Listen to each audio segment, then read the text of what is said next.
The middle class is dying, and your dreams will die along with it unless you change your strategy. There are lots of videos on the internet of people saying very similar things to what I'm about to say for the next 15 to 20 minutes. But the difference is I don't have a course to sell you, and they probably do. I am simply a fucking dude experiencing the economy and the situation that we're all in for the first time, and I wanted to reflect on some things that I think are important to understand if you want to break out of the mold of just working a job and making a linear amount of money for the time and effort that you put in for 40 years, and then hope that the company that keeps your 401k doesn't go bankrupt or change their policies. Now, money used to be a much more simple thing in our parents' day, where all you had to do was get educated and you had sufficient purchasing power to... That scared the fuck out of me, bro. My fucking door just opened. In our parents' day, simply getting an education, a college degree, a university degree, something like that, and then working a job would grant you enough purchasing power and enough freedoms to essentially build genuine wealth, as long as you worked hard and you put the effort in to do that. These days, it's different. Because of inflation and because of the removal from currency being connected to the gold standard, we continually print more and more bills, which continually devalues everything that we have and everything that we save. Now, that doesn't mean that saving is a bad thing in all scenarios. There are ways to do it in which you can ensure that as inflation goes up, interest rates also go up. And if you have a very large sum of money, and like an obscenely large sum of money, as the interest rate goes up, the amount of money that you can take every month without lowering your actual sum goes up as well, right? So there is some kind of built-in protection there, just from the way that the economy works, where interest rates usually go up when inflation rates go up. But that being said, saving money, $10 now a week or whatever the fuck the usual advice is, save a little bit of money now and in 40 years it'll be worth $1 million. It's like, in 40 years, $1 million isn't going to be worth anything near what $1 million is worth right now. So you're not saving, you're not turning, this small amount of money into $1 million. Maybe you'll turn it into $250,000 of today's money, but at the same time, it takes 40 fucking years, right? So that doesn't seem like the best trade, to live frugal now, to have no freedom now, to have no control over your time or your location now, and for a very long time, to then have money that was worth way more now than it is going to be when it's saved up then. And again, it's like, well, you better hope we don't have a recession or the economy doesn't fluctuate too badly, because all of a sudden, the nest egg that you've built up for the last, 15 years could literally just tank 60% of its fucking value, and you have no recourse to that. So the game is changing and the strategy has to change along with it. Now, the way that you go about doing that, there's many avenues that you can go down to use scale and magnitude, right, to try and upset that old shitty linear calculation of your time and effort for a set amount of money per hour. Now, this video isn't really going to be about ways to do that. There's a lot of ways to do that, and people have already made a lot of videos about that. But it's really important to understand that it's not going to get better from here, right? The economy isn't suddenly going to turn around and become, a lot easier. It's not going to suddenly turn around and value education the way that it used to again. We have to change along with it, right? And this is difficult because our parents, a lot of them have given us this mindset where it's like, all we need is education and hard work, and then you'll be fine. It's really not like that anymore. You can't really trust that advice because it comes from a different time, right? It's not to say that there's zero value in education. Of course, there's value in education. But the level of debt that people are taking on to get degrees that don't even get them better jobs than they would be able to get if they just went right now with no experience and no education and try to get a job is very concerning. Along with the fact that policy changes in America, I don't know about this for the rest of the world. I mean, I live in South Africa. I haven't heard anything about, South Africa making changes like this. But student loan debt is also now a lifelong commitment, right?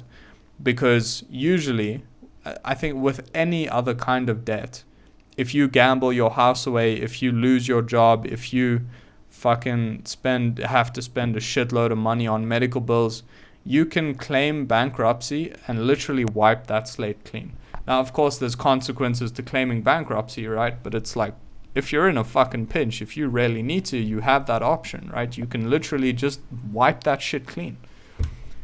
Except you can't anymore. It doesn't apply for all situations like it used to. Now, because people have realized that people in America, young people, still are using this old strategy of just going to college and then hoping for the best when they get out. There's now policy in place to make it impossible for you to actually unshackle yourself from your student loan debt, even if you claim bankruptcy and even if you go through all of those processes, right, that people usually go through to get rid of like massive amounts of debt. You can't do that anymore. You literally can't do that anymore. So that student loan debt is literally going to be a ball and chain for your entire fucking life unless you get really lucky and the thing that you've picked to study happens to be one of the very few extremely financially viable jobs left that you can get because of a college degree. I would say anything barring engineering, neuroscience, medicine, and things like that. Maybe some levels of law and some levels of accounting and whatever.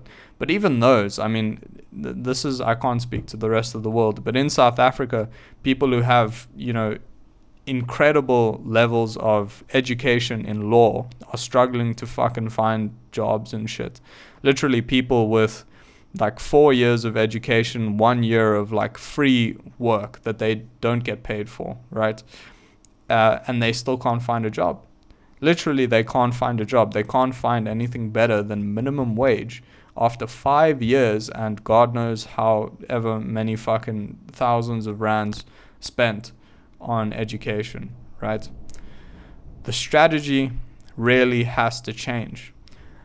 Now, I'm not saying that this doesn't mean that there is a place for jobs, right? I think that there still is, but it has to not be your final plan, because if it is, you are relying with a lot of hope, purely hope, that shit is going to go your way.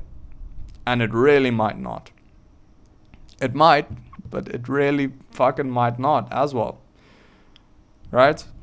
You're hoping that the economy doesn't go tits up. You're hoping that the company you work for doesn't go bankrupt or change their policies. You're hoping that despite the inflation rates, your money that you've saved will still be worth something, even though it's not enough to take advantage of the interest rate increases. And you're basically placing your entire financial plan outside of your own control and outside of your own influence, which makes it a very risky plan, right? At this point, I'm convinced that trying to start a business, starting a YouTube channel, trying to make a course from scratch to sell on, Skillshare or whatever it is, these are like, also they have risks. It might just not work. You might just fail, right? But at least it's in your control, somewhat, right? at least it's in your control. You have factors that you can manipulate to try and make money, and it's not connected strictly to your time, so you can benefit from an exponential increase in earnings as you tweak small things, right? So getting a job and relying on the economy to not fluctuate badly, to not have a recession, is risky. And at the same time, making a business is risky. So what do? I think you do both. You work a job so that you can see for yourself that it's fucking ass and that it's not going to get you where you want to go. And then you have your fuck this event. And once you've had that, where you say, screw this, I'm going to make fucking sure that through my actions, through my plan, I never have to come back to this. Then you can go ahead and go 115% into a business, into a whatever, fail, try again, fail, try again, fail, try again, get a big, make it big once, and then be set. I seriously think that's what you have to do. For me, I studied to be a photographer, right? That's why I have a good camera and this little microphone and everything for this video, right? So I don't think it was a waste. I'm not saying it was a complete waste. Having literacy around cameras and editing pictures and doing all of that kind of stuff will also give me a huge leg up if it comes to, being a successful YouTuber, right? But at the same time, it was expensive. Luckily, my mom could pay out of pocket and I didn't have to go into debt. It was expensive, it was time consuming, and it really, despite having, good technical skill when it comes to taking photos and having like a pretty good level of experience from workshops, from all kinds of different shit that was in my course, it didn't get me close to making money without me having to actually go out and do a lot of initiative taking on my own. That's not a bad thing, because being able to take initiative is going to be a fundamental skill if you want to build a business. And that's part of the reason that I chose to do photography, is because I knew that it would put me in a situation where I either sink and give up or I swim and figure it out. And I needed that level of stakes in the game, because if I didn't have that, then my motivation was just not high enough to make a change. So I needed to kind of put myself in this position so that I only have one true option that I consider an actual option. And through that, slowly I am getting to the point where I will make some money. And that's not going to be my final plan. It never really was. Even in the very beginning, I knew that this was something where it's I'll take this and I'll be able to make some money with it. And maybe if I become a salesman and I just fucking hate my life, I can ditch the sales and just go full in on the photography and just make it work until I can figure something else out. But even though I didn't really acknowledge it at the beginning, I think that was the plan. It's I can give up, which I didn't really see as an option, because there's not much in this life that I've found to be as soul-sucking and fucking awful as working a job. And so I don't see giving up as a real option, right? It's not an actual option. And failure is what I'm expecting, but at the same time, I'm going to just keep trying, right? Because I don't think it's a limit because of my actual capabilities. I think it's a limit because of the amount of mental commitment that I have to making whatever it is that I try to do work, right? The willingness to send some fucking emails to some random people, offering, making a good offer, sitting down and coming up with a good offer for services, to try and score a contract so I can have some recurring income for a year or whatever it is. and just make some fucking shit happen, right? So that's kind of my only option. And that's a really good thing, because it is going to have to bring the best out of me. And even though I'm very scared of that, I'm very scared to confront a lot of the things that I'm talking about, it is kind of the only option I have, right? Because of the way that I've done things. So that's ultimately what's going to be very powerful, right? Is having only one option. You have to make it work. And that's actually the situation that all of us are in. We are all in that same situation, right? It's like, change your strategy or sink.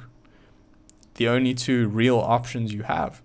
Sinking is not a real fucking option, right? Because we need food. We need food on the table.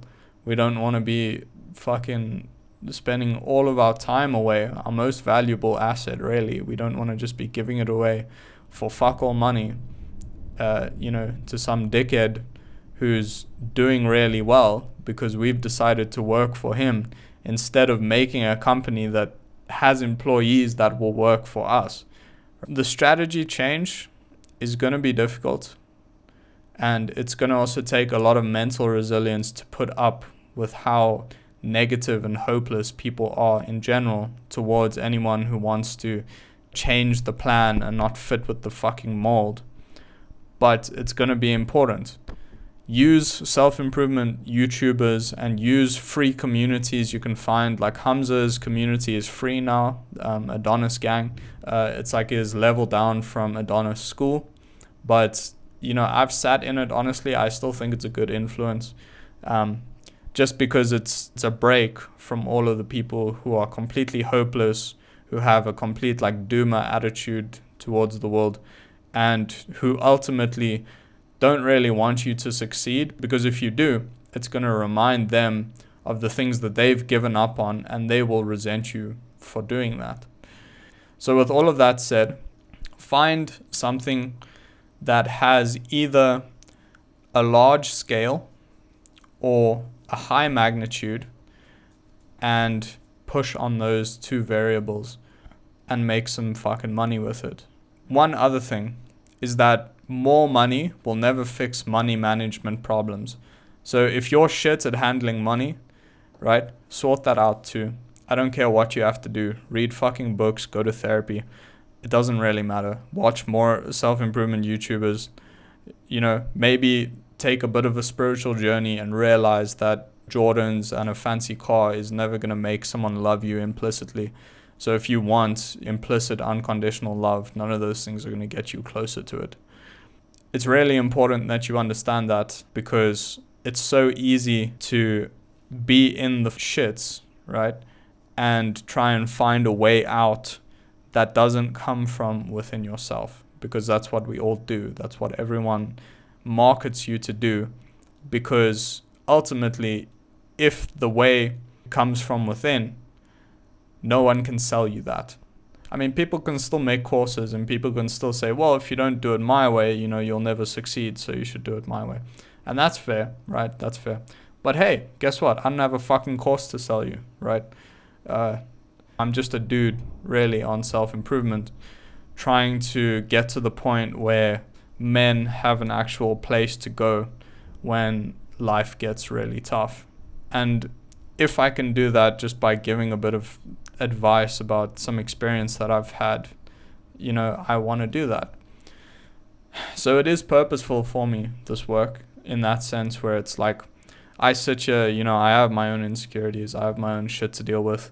It doesn't feel easy or natural to just get on the camera and talk like this, because I was also sitting before where it's like, I feel tired, I feel exhausted, I don't really feel comfortable doing this. But it's like, when I think about maybe at some point I'll be wise enough to actually help a few individuals with what I'm saying, it will be worth the discomfort that I've gone through. And financially, it could also pay off. I'm not going to lie. I do want to make money from this YouTube channel. But at the very fucking least, right now, there's nothing I have to sell you. And if I did have something to sell you, I wouldn't be able to do it without knowing that I'm giving you value for the money that you would be giving me. An even trade.